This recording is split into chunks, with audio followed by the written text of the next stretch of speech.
Hello, welcome to the Learning Playlist, a podcast for the major and general education courses under the tutelage of Mr. Ryan Dave Ryla, USJR College Instructor. This project is a supplement to the said courses and as a means to share knowledge to the public at large. To help the podcast grow, kindly follow us at facebook.com/the Learning Playlist. And now, on to our show.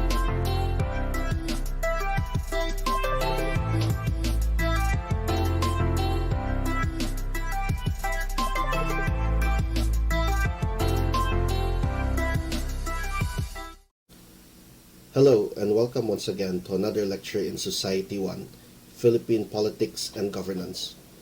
In today's lecture, we are going to talk about Article 4, Citizenship. Alright, now before we proceed about citizenship, let us ask this very pertinent question.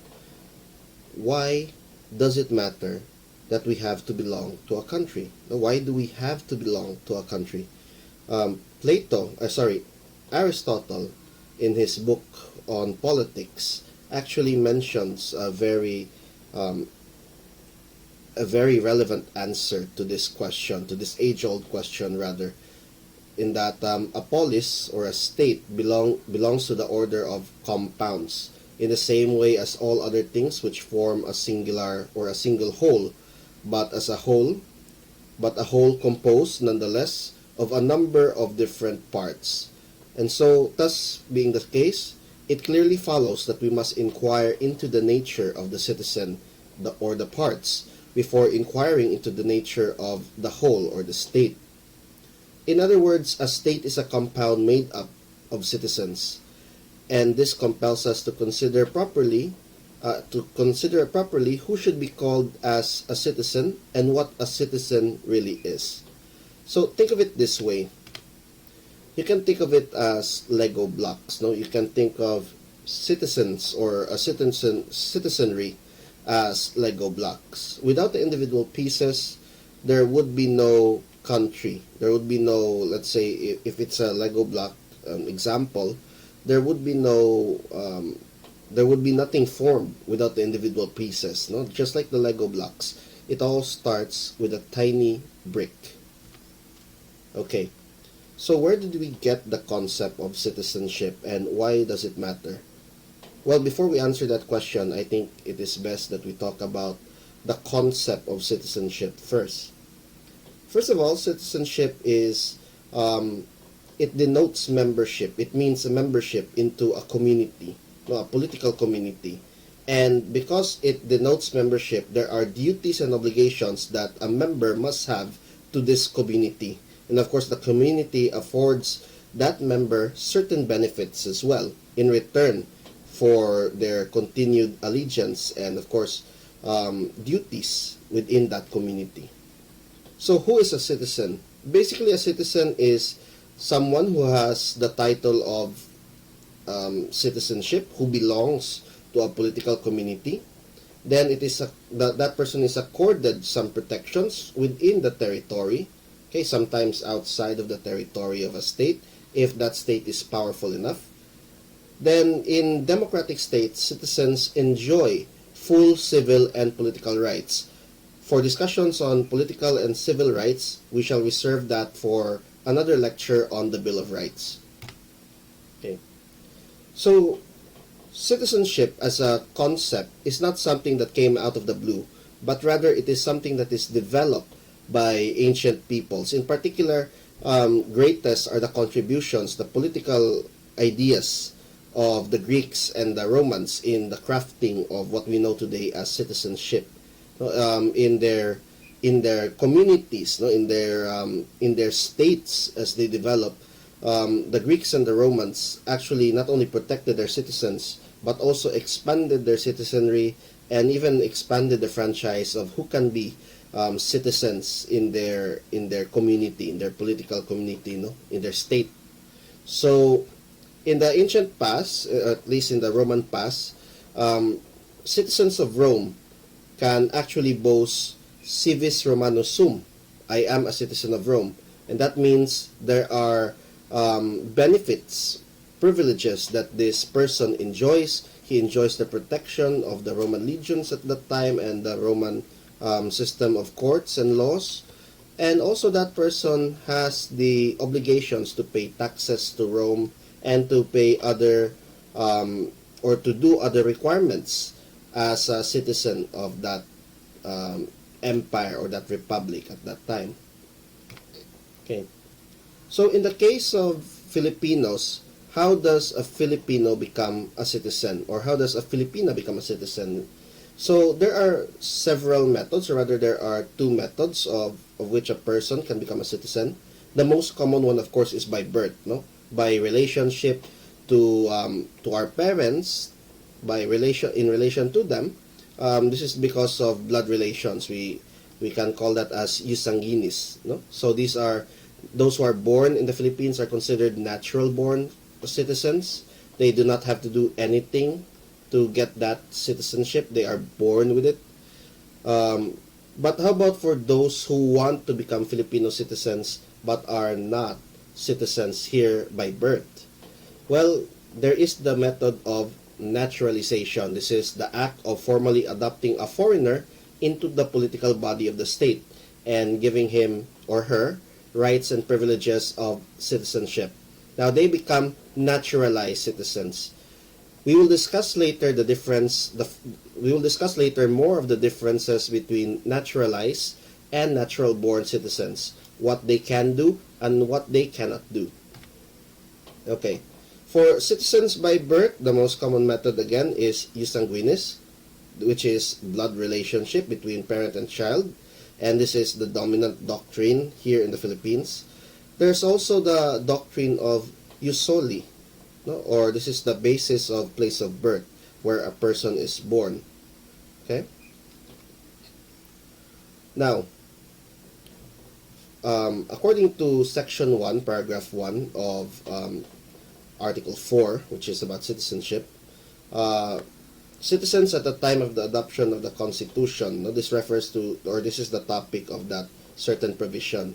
Now, the idea is that the Philippines, during this time, or during its long history, or we can say short history rather, as an independent state, has undergone major changes in its constitutions. 1935, for example, and then followed by 1973, and then 1986, or 1987, following the EDSA revolution.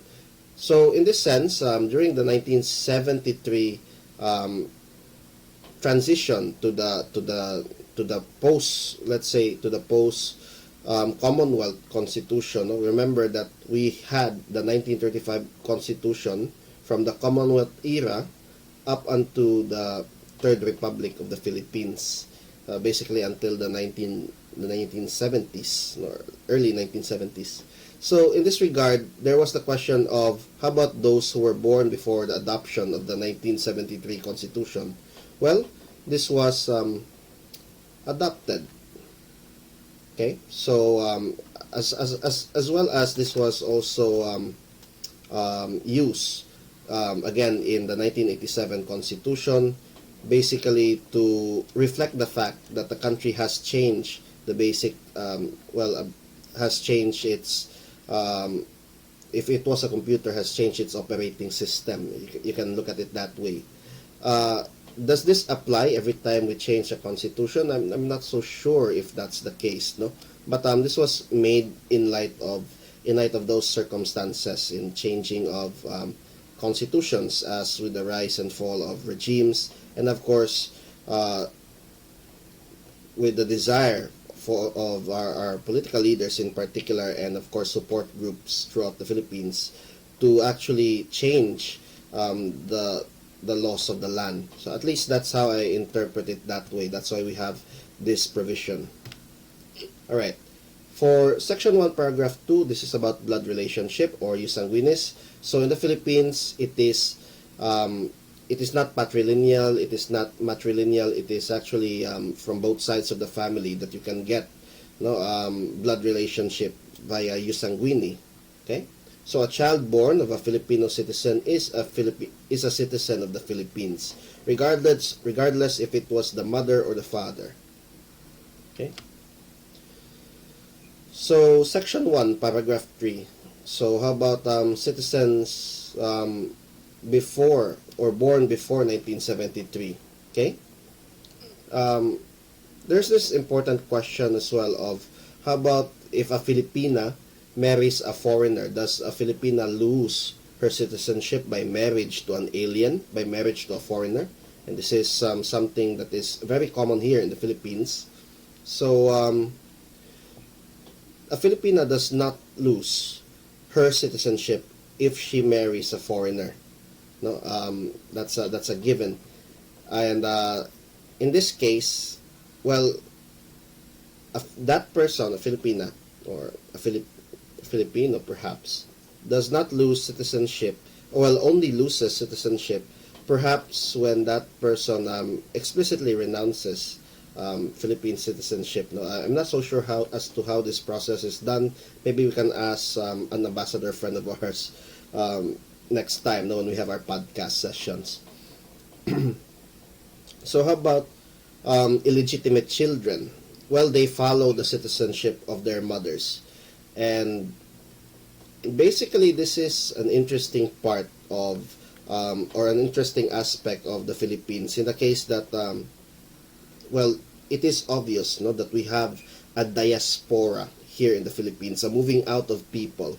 Sometimes it can be tragic to take note that that the greatest achievement many Filipinos consider themselves to have is to actually leave the country for quote unquote greener pastures, and this has occurred in the not only in the past, but this has continually occurred in the 20th and then onwards into the 21st century. So in this regard, we can say that perhaps this notion, this idea, or rather this doctrine of allowing Filipinas to retain their citizenship is actually a reflection of that diaspora that this country has been experiencing in its brief history as a state. Okay. Now, how about for those citizens who are naturalized? So, what is naturalization? Again, this is the process of adopting a foreigner into the political body of the country or the state.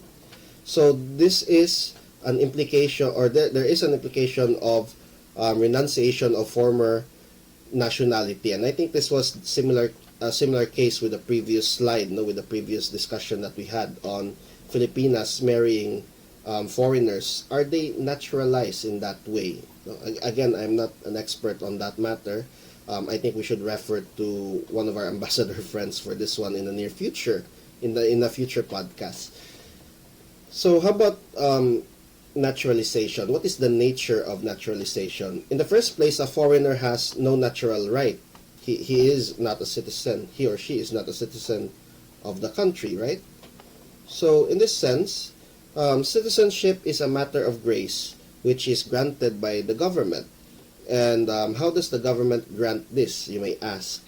One way is to actually process them. Okay, and sometimes when an alien, no, a foreigner, has what you would call conferred certain we'll not go down that route perhaps. Okay, that's I'm not an expert on that one, so let's move forward with the discussion. So it basically, the nature of naturalization is that we get this foreigner, or this foreigner applies for naturalization rather, and this foreigner is given the veneer of citizenship, or rather granted citizenship by the state. So how about let's say, what are our policies for serving the national interests on naturalization? The rule is that in case of doubt concerning the grant of citizenship, such doubt should be resolved in favor of the state and against the applicant for naturalization. Well, we can't accept everybody into the body politic, into the citizenry of the Philippines. No, there has to be certain criterions that are met, and more importantly, before the state or before the government grants a person naturalization, no, the process of naturalization, we must ask, perhaps the most important question, we must ask, what can this person actually contribute to our nation building project of this country, no? So, in a way, that is well, that's not really explicitly said in any provisions as far as I've read, but I think that's also put into consideration in this manner of granting of naturalized citizenship. Right. So there are rights and obligations that are largely limited to Filipino citizens. This is there are no voting rights. Sorry, there is rather the right of suffrage that is granted only to natural born citizens. No, those who can elect, um, let's say, public officials in high government office, especially on the national level. No? So as you can see, there are government positions reserved for natural born citizens, rather. Okay, and oh, it's not just, sorry, I think I misspoke. It's not just the right to suffrage that is reserved for um, natural born citizens, but rather government positions. So there are government positions that naturalized citizens cannot run for office, for election rather. Okay. So this is how you acquire citizenship by naturalization per se. A foreigner has to apply with a proper regional trial court where he or she lives. No? So they must be under that the jurisdiction of that court, wherever they may be in the Philippines. And it can be done also via direct act of Congress. So foreigners can be granted citizenship, perhaps on an honorary level. Perhaps I've not yet read on any of that as far as I know. Okay, so there's also administrative proceedings, or RA 9139. Okay, so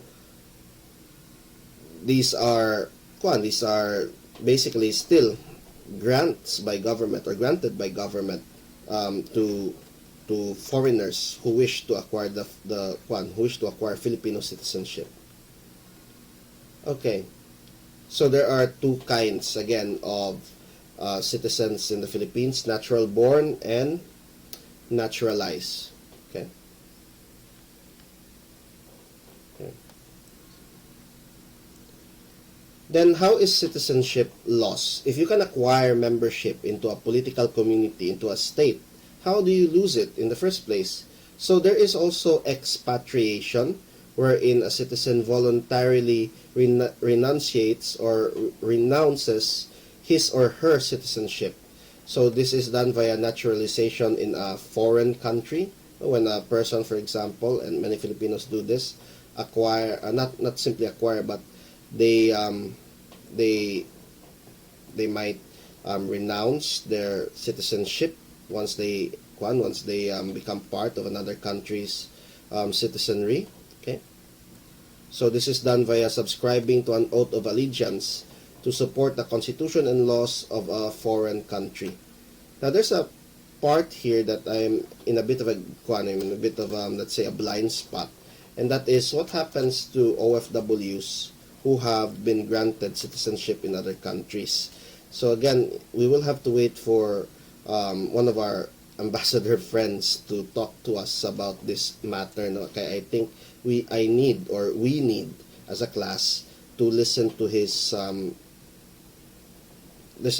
wisdom on this matter of expatriation and the many details regarding this one. Okay. Okay. So here's another method of losing one's citizenship, Philippine citizenship, that is. Okay.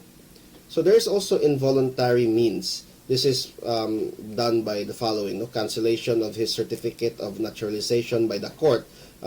I'm not sure as to how can this be done, or how is this largely done, but I'm assuming this has something to do with national security, by and large. So also another way of losing citizenship is if a soldier deserts the military, the Philippine military in times of war. All right, so can you reacquire Philippine citizenship? Yes. Repatriation can be done for deserters, for women who lose their citizenship by reason of marriage. I think we discussed this one earlier. And then this is effected largely by taking the oath of allegiance, no? And Congress via direct act, via the creation of Republic Act, can actually grant citizenship once again to someone who has lost that citizenship. All right. Okay. So this is in relation to the second part, or the second point regarding repatriation. Our section 4 of Article 4. So citizens of the Philippines who marry aliens or foreigners shall retain their citizenship unless by their act or omission they are deemed under the law to have renounced it. Okay. So they retain their citizenship even if they marry foreigners and are largely still considered as Filipino citizens or Filipina citizens. Okay, so marriage of a citizen to a foreigner. So what is the rule here? So Filipinas who marries foreigners, again, do not lose their citizenship, even if by the laws of their partner's countries that she acquires the nationality of the partner. Now, again, an exception, and I can't stress this enough, is that if they renounce, or if she renounces her citizenship, her Filipina citizenship, by an act or by omission, in particular subscribing to oath of allegiance. Again, this is very important, no? Oath of allegiance. So I think I'll put that on my checklist right here of topics to talk about. So what is this oath of allegiance? How does it go for the podcast with the ambassador? Okay. So on Section 5, Article 4, dual allegiance of citizens is inimical to the national interest and shall be dealt with by law. So we shall differentiate dual citizenship and dual allegiance. So what's the difference? Okay. The difference is that dual allegiance is actually committing treason in a way. Why? Because dual allegiance is wherein a Filipino, a naturalized citizen, continues to serve the interests of his country, his or her country of origin. And this usually happens, this dual allegiance usually happens during times of war, no? So that's the thing there. So dual allegiance is really more it's something that happens especially in times of crisis. Okay. But more especially perhaps dual allegiance is something that is undesirable because it's a question of loyalty to one's country. Okay. Whereas dual citizenship is not actually a crime per se. No, it's not something that is considered as a political offense. So dual citizenship is the possession of two citizenships by an individual, by virtue largely because this individual might be the product of a Filipina mother and a foreigner father, or vice versa, no? So why does it arise? Why is it the case, no, anong naani siya? So our laws cannot control citizenship laws of other countries. This is the reality here. We cannot impose upon other countries our rules or our laws regarding citizenship, and they have different traditions and different ideas about how to go about it. So the status of dual citizenship may be regulated or restricted by law where it is conducive or could lead to dual allegiance. So there is a line separating dual citizenship and dual allegiance. However, dual citizenship is not simply, you can say this, it is not simply well, it is not punishable per se, no, dual citizenship. Many people do not choose to be of, let's say, of different parents, no, one Filipina or another American, for example. So that happens. And by virtue that many countries often follow different principles of who gets to be a citizen, either by jus soli or jus sanguini, so there's that problem as well. Okay? And can dual citizenship be constitutionally prohibited? Yes, especially in the case of public servants. No? And many public servants have been smeared by allegations of dual citizenship in the past and in the present as well. Okay? All right. So there is also Republic Act 9225. You can look it up. But in general, this is wherein most Filipinos can now acquire dual citizenship. Okay? So they do not lose their Philippine citizenship. Especially this applies to many of our OFW brethren who are actually working hard abroad to earn a living for themselves, no? Because there is limited opportunity here. And this speaks volumes about the effects of the Filipino diaspora throughout the world in search for better opportunities for living, no? And while they're doing that, they're also sending remittances to the country.